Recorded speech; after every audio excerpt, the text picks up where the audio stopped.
G'day, guys. It's Jay here from Journey of a Whitefeather. Kangaroos, koalas, and Steve Irwin impersonations. Apparently, I'm very good at it. I've got my Canadian headband on. Now, I've got a fellow Australian on today, all the way from Vegas.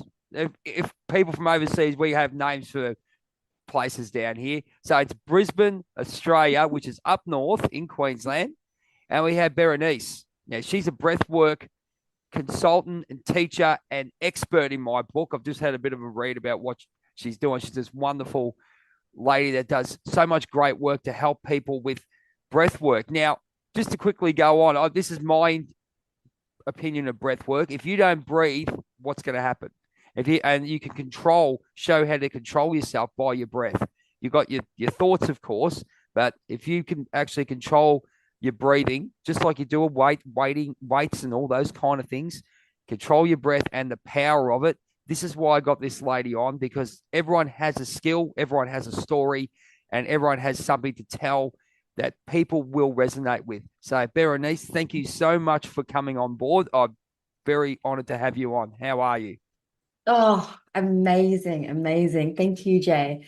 My pleasure, my honor. I'm just so grateful and excited to share the wisdom of breath with you and your audience. And yeah, love your energy. So super excited to see what unfolds and comes out of our conversation today. Absolutely. So, my strength is motivational, energetic craziness, as people say. They want to bottle my energy type thing. But I think, as I was telling you off air about the story that you have and the story that you're going through at the moment, the journey to Oz, as I call it. Mm, I've been looking at your Instagram post. That's why I thought this is really interesting, because a lot of people, they go to those mind body spirit festivals, and you see the power of certain things. And I think everything has power. It doesn't matter what it is, especially if you put belief behind it. But mhm. what you're resonating with is, I mean, I've done massage, myotherapy, and healing for 28 years, and I know about the way the body, the chi, and the blood goes with regards to healing. But having an expert in breath work and the power of breath work, we need to know. So I'm going to handball it to you, as we do in Aussie rules in Australia. So any of those overseas people, overseas, it's a handball to us, handballing. So tell us about your story. Start from the start and go for it. Oh, amazing. All right. So just know that if I were to talk about my story in detail, it would take me like 3 hours. So feel Oh, free one day to. we will. One day we will. We will do that. Yeah, I'm happy to do Okay. two, three, four parts. I don't care. This needs to be Oh, out. As I said, needs to be out there. Keep going. yeah, beautiful. Well, if there's any part of the story that you want to just dive into or ask questions about, just yeah, feel free to interrupt. So I think I'll start present day, right? So right now I'm a breathwork teacher trainer. I've got two businesses. I've got my breathwork teacher training business, and then I've got my meditation with baby goats business as well. Oh no, Um, I've seen this on Channel 7, oh, mate. okay. We love goats, mate. We love the goat. How? Okay, here it is for you. I love bears, right? This is where I and this will segue into what you're doing. Yeah. People thought I was absolutely doing Steve Irwin impersonations overseas, right? So I went and saw some bears in Vancouver, mate. The most beautiful. I love watching animals in their nature. I don't care who it is, but bears, moose, the Canadian ones, for somehow they resonate with me. We'll talk about the kangaroos after they watch boxing kangaroos. We'll go about that later. But I'm going to hit you with the baby goats, right? How powerful is it? No, and it's not. How powerful is the animal energy? And we know about animal spirits Oh, and animal energy. I'm into that. I know this. Okay, a friend of mine, Red Horse from Native American Productions, talked about spirit and talked about animal spirit and the way they use their animal spirits to heal. There's a segue. Tell us about the baby goats. oh my gosh. Yeah, 100%. So powerful. Like people don't realize how when you're with an animal, you're experiencing unconditional love because they're completely present. They're not thinking about all the things you did wrong in the past or they're not catastrophizing about the future of your relationship and how you're going to hurt them. Instead, they're actually just enjoying being present in the moment. And we used to bring them into classes because they were the teachers for everyone that was trying to get everything perfect, for everybody that was thinking spirituality is this need to be present and be still and get it right. And if you don't get it right, then you don't do spirituality well, or you're too in your head. You shouldn't be there. You don't belong there, right? Yep. These animals, they're just jumping on you. They're like biting you. They're like, if you're lucky, they're weeing on you, right? It's like they don't care about your practice. They don't need you to be perfect. They just love you for who you are. Can I ask And you? Can I ask you? Do you think like I'll go on to this. As I said, we'll probably do 4 or 5 parts because I see that you've so much stuff to talk about with mm, regards to the baby goats and the energy they have within the practice of the yoga. Can you? I mean, and you're connected. All right, you're as connected as what I am, and we know about all this. Do you think the baby goats are really feeling that presence and giving that energy out? I mean, I know we're not, and not unconditionally, just no, I'm sorry, I still meant unconditionally, but there's sort of like transferring energy. Do you think there's something going on in there as well? oh, absolutely, 100%. You could see it in the way they came in. They're all like bouncing around, full of energy, and then slowly, they just all start to get more and more relaxed. And then by the end of it, they're just like cuddling with all the people, and Yep. everyone's energy is drawing inward. And then sometimes they were like beautiful experiences where I remember one woman was just cuddling a little baby and she didn't move for like 20 minutes and she's just got tears rolling down her cheeks. Like, and then she came out and just said, "Thank you. That was so healing. I just lost someone really important in my life, and I haven't been able to cry." Like they're Amazing. little 100%. Yeah. The Amazing. Oh, and the other thing with regards to that, you look at and we look at animal farms and all those things that go to schools and all those kind of things. Well, I know a few schools down here which have got have got dogs and oh, I can't remember the exact term they use for it, but I guess well-being dogs as such like that. You yeah, are therapy. 100 therapy dog. You are 100% right of what's going on. What's some of the other experiences you've had with and learning? You probably learned so much from just these baby goats. What have you learned to take into the future and you could share with the audience today? Yeah. Well, I think it's the way that they can take us into the present. And there's even scientific studies to back this up. Like there was a study done on children with autism Okay, and yeah, and therapy dogs. And what they found was like with these visits, like cortisol would drop by 40% in the children. Like, it's amazing, and isn't there's it? other studies that demonstrate that it increases oxytocin, which is the love hormone. So if Yep, everyone knows cortisol is obviously stress hormone. yep. Yeah, and what we saw was like again, people would come in and then they would just say like, I haven't felt that safe to fully let go in a year. And I remember we went to one clinic. It was a suicide and chronic depression clinic. Okay, and that was I in think Brisbane. And that was in Brisbane, was it? There, in Berenice? Redland Bay. I Okay, can't remember the exact location, but yeah, we ran the event, and then at the end of it, one of the women came out, the counselors, and she said, "Oh my God, thank you so much. I don't think you understand like what you've actually done here." And I didn't understand. So I was like, "Oh, what do you mean?" And she's like we've got patients here who haven't smiled in 6 months. wow. She's like, and they smiled today. Do you think the connection to the earth? Because I always say a couple of things with regards to the difference between us as humans and the animal kingdom. Mm, You're 100% right. They don't think, they just do, right? And they act, mm, naturally. And I know there's a lot of those instincts within us, but obviously we have the mental consciousness, and I think we've been disconnected from the earth as far as I'm concerned. Okay, mm. and there's people like you and me, and a lot of the other people that I talk to are connecting again. Do you believe that the connection to the earth that the animals have are opening up and sort of reminding us as people in the back that weren't really conscious of it, that we are part of the earth and you should be part of the earth? God, yes, of course. Of course, because what are they? They're the purest representation of the truth. Like when we were evolving, let's say, and this is where what I teach a lot in breathwork as well. Like we have the lizard brain, which is the survival mechanism of eat, Yep. sleep, have sex, Yep. and then you have the next part of our evolution, which is the mammalian brain, which is the limbic system, which is our emotions, which Yep. is tapping our long-term memory storage, which why does that happen? Well, because of how we feel. And then you think about the way that elephants, they always remember the places where their ancestors had died, right? Or dogs like will go and sit at the grave of their owner so that they feel so deeply. And then there's this final layer, which is the prefrontal cortex or the thinking mind, the human brain, right? And this part of us is like thinking, planning for the future, analyzing, evaluating, discriminating, judging other people.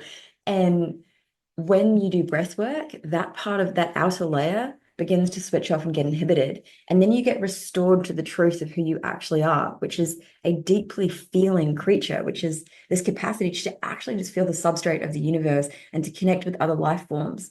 And the animals, that's what they're here to teach us. They remind us of what we've always known and have either forgotten, obscured through thought, or have told ourselves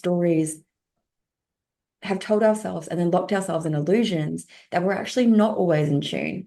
Something I tell everyone when they do meditation or breath work is if you come out of the breath work or meditation and you feel like it didn't work for you, I'm like, that's the story. The story that Oh, so true. yeah, it's like, of course it worked. There's a part of your brain right now that is analyzing this, comparing it to something else, making it mean that you're not connected, but you are. You always are plugged in. And 100%, yeah, the animals, like that's what they show us. I was going to Because you, say, I was going to say to you, sorry to cut you off there. I was going to say with regards to um, what you're doing with breath work, with the baby goats and all that kind of stuff, because we've got obviously the ego working predominantly in this, especially in the last, say, 5 years since the pokeroo and all those kind of things. mm, And they're bringing up the masculinity and femininity type thing, but they don't really understand that everyone has masculine and feminine qualities. There's mm. male and female as a person, but we have masculine and feminine qualities. I'll go into your breath work in a minute, but with regards to what you're saying with the goats and the connection to the earth, do you believe it sort of triggers something, and people are starting to find in your work, are people starting to investigate how to be more whole and more connected to the earth, and with the guidance of people like you and me and everyone else, I Oh my leave you God, with it. 100%. Yes. I've had people message me like years later and say, "Hey, thank you so much for that one event with baby goats. I now have become a yoga teacher. I now am teaching meditation." Right, Like in yeah, it's exactly great, as you yep. say. It triggers something in them. It triggers the memory. And once you feel it in your body, like it just becomes choiceless. You can't go back, can you? Yeah, no way. You can't go back. And I think the hardest thing is how do you go with awareness? What do you mean? Okay, so we're aware of what we are and all this. We'll put it under the universal law and spirituality. Mm, Being aware is a fantastic thing because we have more. We can generate a better understanding within ourselves and give that information to others. So we're sort of like that, I guess, that middle pathway between the universe and others. Have you found that with your work as well? as in, like I Okay, so channel. so basically, what we're doing is becoming more aware of all what we've been talking about, and giving Mm, that information out and getting even more information through. I guess like right now, I'm getting information from you to actually give out to others, and so we're like that channel. I feel like I'm that channel or that person to actually educate the people out there. 100%. That's what I mean. Yeah. So because Yeah. there's a lot of they talk put it under spirituality, but I say it's creation and finding yourself as far as I'm concerned. Oh, yeah, 100%. Yes, I agree. Yeah. And that's the thing for me, spirituality has expanded even more so to be like everything is spiritual. How is Mm. something not spiritual? Like even just the USB cable on my desk. Like, how does something like this exist? It's not even tangible. It's just all these atoms buzzing around. And yet here I am having this perception or awareness or experience of it as being solid, but it wouldn't be that if I didn't have consciousness that didn't exist. So I think there's this view of like spirituality, putting it in a box is you can only be spiritual if X, Y, Z. And I'm like, no, everything is spiritual. And I've we're all opening up a deeper awareness of that. Yeah. Absolutely. So I found that it's really great talking to you and all the people that I talk to, because I think back in the day it was sort of tagged, especially even in the community. I don't know if you found it, but it's getting a Mm. lot better now. But I sort of like tagged spirituals this, and some people still are a bit scared of the word. Mm. Have you found that as well?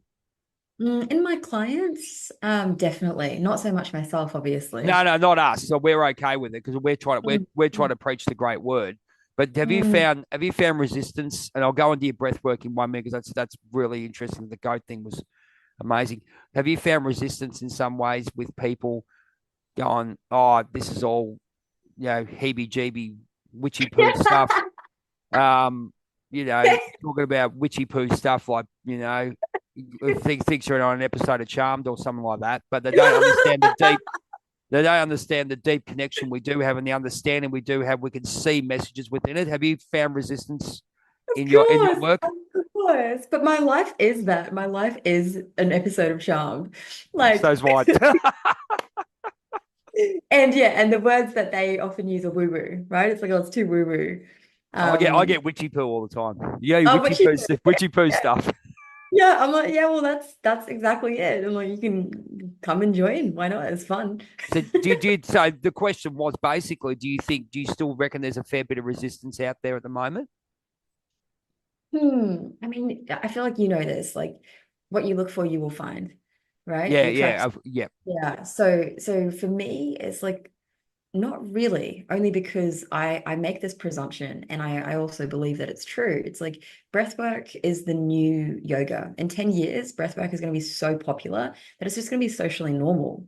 And Okay. so when I'm talking, I'll segue uh, into that. Sorry, I'll segue into that. Tell us all about the breath work. You said it's going to be the big thing. I do a little bit myself. I do more yoga, but I do appreciate everything is the most important thing for your own existence, I guess, and growth. Tell us about mm, breath work. I've seen it at the Mind Body Spirit festivals, but I haven't seen it the way you do it. All right, oh, so I just say, look, this is why I got you on board to say the passion for what you got, and this is your gift to the world.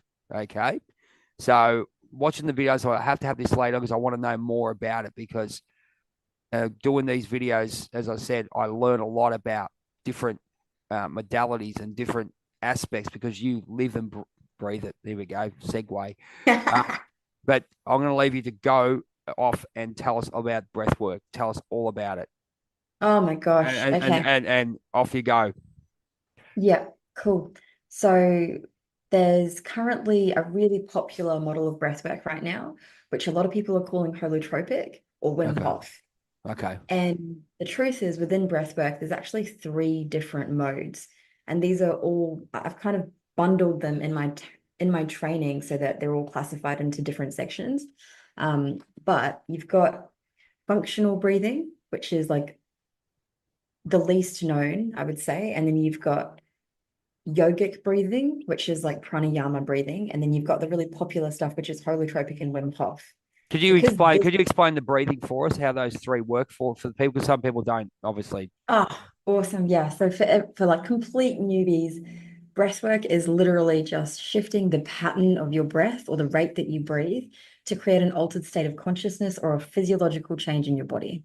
Now, when it comes to that first category, this is functional breathing, and it's all about changing the ratio of CO2 or increasing your tolerance to carbon dioxide so you can increase your VO2 max, which is the amount of oxygen you can absorb from your bloodstream into your That's right. muscles and Yep. Yep.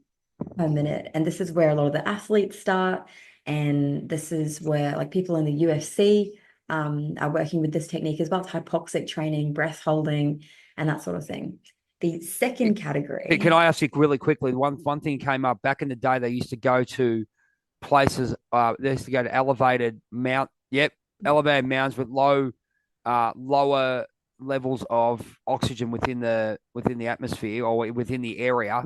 So obviously they go into that hypoxic state. So is that pretty much what we're doing? Except you're doing it in normal and you're actually controlling it yourself. yes, 100%. Yes. Okay, So cool. producing, yeah, almost restricting oxygen so that you have to utilize, or your body creates more red blood cells so you can utilize the oxygen that's inside you That's what. already. Yeah, that's exactly what they were Yeah. doing. Yes, yes. It was a bit of a trend in the. I think it was a bit of a trend in the mid 90s. I think they were doing it. I think the US team were doing it. The US team. I think it was the US swim team and the athletic Yes. team were a lot. The athletic team were doing it a lot. You know, PE Yes. PE trained. I love this. We'll look at all that science stuff, but now it's sort of shifted. But anyway, there we go. Keep going. Sorry to interrupt there. Yeah, no, awesome. So the next category is the pranayama breathing. And pranayama breathing is kind of like specific patterns in yogic breathing where you can create an altered state. So go into sharper focus or go into higher energy or go into a relaxed state. So activating your parasympathetic or sympathetic nervous system to shift how you're feeling or how you're thinking. And the final category, I'll give an example actually. So the Navy SEALs use box breathing, which is like breathing in for 4, holding for 4, out for 4, hold for 4, exhale for 4. And what this does is it just lowers you into a different brainwave state. So you might go from a high beta, which is thinking really fast, like trying to problem solve everything, even if their problems aren't even real, to dropping down into an intuitive insightful space where it's easy to access old memories or Okay. older intuitions, right? And the last category is the one that is just booming right now, which is the one that I was saying, like in 10 years, this is just going to be so normal. Right now, it's like everyone kind of knows about it, but no one really understands it. And it's still a little bit woo-woo, but weird. And this is referred to as holotropical Wim Hof. But the thing about all of these branches or trademarked versions of this breathwork that are coming out is that they are all actually derivative of Tumno breathing. And Tumno breathing is an ancient meditation technique where you create heat in the body. And the technique is breathing in and out through the mouth with no pause at the bottom, no pause at the top. And you do this for maybe an hour or 3 hours, depending on what teacher you learn from. So Right. within my own training, we do the same thing, but it's 45 minutes. And the potential of this technique is just insane. It's like the probably one of the most advanced techniques that we use. And in these journeys, people are, like I said, they're turning off their prefrontal cortex because they're actually releasing so much carbon dioxide through their breath that they can't use the oxygen. The oxygen in the bloodstream can't go into the tissues and brain. So what happens is like the youngest part of the brain gets inhibited, the neocortex, and then boom, all of a sudden you can remember things that you've forgotten. You can feel emotions that you knew might have been there, but didn't know how to access. And this is where I suppose the second part of my story comes in, because for me, I started in meditation, which is how I started that first baby goats business. Yep. And the second business was because I went to this, I went, Transformation. It looks like. yeah, I went to like for a little bit of history for myself. I was raised um, without my father, so he left when I was 2, and then at about 12 years old, I was molested by my stepdad, and then probably within the next 6 months, my mum left, and then I moved to Australia to come live with my dad again, and that it was such a time where I didn't obviously, being a 12-year-old, know how to ask for support. I need support that I needed, and Geez, it you've was done a so. wonderful job. You've done a wonderful job. You really have. Thank you. Yeah, it was so confusing. And I remember like the way I dealt with it was through like a not eating properly, over exercising. And then my brain developed like this kind of just massive overthinking, obviously, because it's like trying to protect itself, Yeah. Could I you ask know? you? Could I ask you with that one? So you got the so we'll talk. We won't even go subconscious and conscious thinking at the moment. So you went Mm. through that physical trauma, and do you think that the education now is to do exactly what you just said? Go and do exercise. I mean, I did it as well. Exercise. Try and find someone to sort of trying to find something in the physical world to balance yourself out. Whereas if you go deep within, which with both of us have done, with the modalities or the way we've been led to go? Do you think that's sort of lost in the way and you found it now, then you're trying to teach it? I mean, it's such a simple concept, but yeah. Yeah, beautiful question. 100%. It's like I was trying to grasp for control externally. And how do we do that? I'll just control my image. I'll control how I'm seen. I'll control my food. I'll try and push myself and force myself to complete the stress response that couldn't be completed. I'll just run as fast as I can, and because I couldn't run back then. Mm. And then I think now I look at my life and yeah, anytime I have a feeling, even when I'm tired, I'm like, I know this isn't real. This is a feature of my internal state, so I can shift that. That's fantastic. That's absolutely. See, and this is the thing with what we're doing, ladies and gentlemen, getting people like Berenice on to just express that there's more to life than just, I guess, looking for an external outlet in some way. It's not. No, we're not saying not go and do what you got to do, but have an understanding of what we're doing. Looking at the mind, looking at the conscious mind, subconscious mind, looking at some of the things, basic stuff like breathing. I mean, I Yeah, think it, I think so it, it's so lost. I'll give you an example there, Berenice. Sorry to think. Um, trauma people with trauma. I find, and this is my opinion, and we've got about 5 minutes to go, so we'll do this as the last question, then we'll go on to the second part. Do you get people through, right? Because I've had Yeah. 4 or 5 people that have come just know what I do now because I'm still going through, you know, expressing what I do. But some people know exactly what's happening, and they Mm, ask me. They've gone to professionals, and they've walked mm, out worse. Now, mm, I believe that they still have to see these professionals because I did do that myself. But when I explained the situation, when I explained that you have to have a coping mechanism or a coach or someone like you or me to guide you on that, when you have that fire in your body and you can't control it because they're bringing emotions out that they don't know how to control, and you're sort of like a Texas tornado. mm. Have you had those kind of people before that have done that and gone, not to downgrade anyone because you must, I mean, we're not downgrading the medical profession here. Because I've done Yes. it myself. I did it myself. I had to do it and I'm very grateful that I did do it. But I'm very grateful I had a coach, Greg Riley and Michael McNair and Deirdre James to guide me when I did have to raise those emotions, if you know what I mean. So Mhm. have you had those kind of people come through and how have you dealt with it? Oh, 100%. And I love that you've tipped your hat off to the medical community as well, because I agree. There is definitely a place and a time for that. And I Yep. went through my own journey with it. Yep. And it's also understanding, like you said, the limitations of talk therapy. Like you can talk about what you remember, but then at a certain point, and there are studies that actually show this with PTSD. It's like at a certain point, you just begin reliving experiences without actually healing them. And then that just re-traumatizes you further. And yeah, and not a lot of health professionals who are not holistic know that.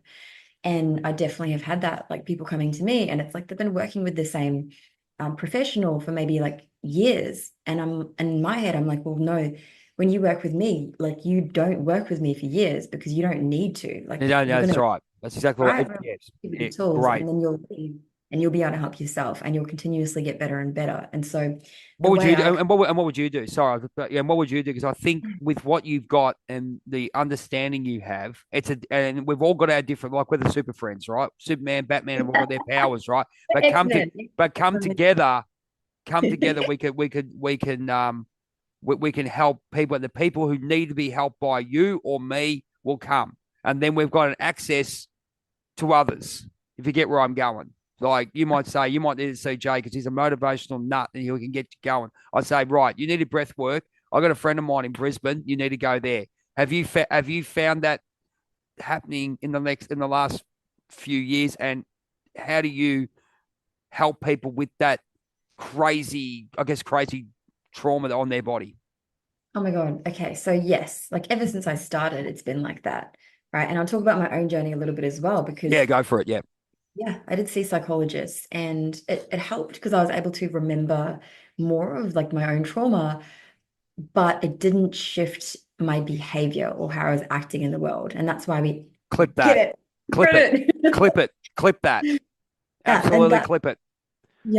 that's why it's so important to come to people like us, because I remember it wasn't until I worked with my own mentor, same as you, where we actually did the deep inner work. And when people come to me, they when you go into a breath work, you're working at a somatic level. So I talk about kind of like I'll do an assessment of where you're at. It's like, are you in the remembering stage where you just talk about everything that you've been through? Great, awesome. Probably not for me, like go work with a professional. Next stage up, are you in the stage where you rewrite or reframe? And when you reframe, that means you're telling a different story. You're talking about the gift that you got from your trauma. And I'm like, okay, cool, we might do some work here. This is mostly mindset. And then there's the relive, which is somatics, right? And in Okay, yep. this stage, it's like breath work, dance, body work, actually feeling the emotions. Because what we know is that trauma is an incomplete stress response. If you weren't able to actually fight in that moment where you felt terrified, or run, flight when you were feeling I sort of see it as a warrior stage. Yeah, I get where you're going. Yeah, yeah, that. Yep. right. So then it's like you've got to actually feel the unfelt feelings, because otherwise it's just gonna stay stuck in your body.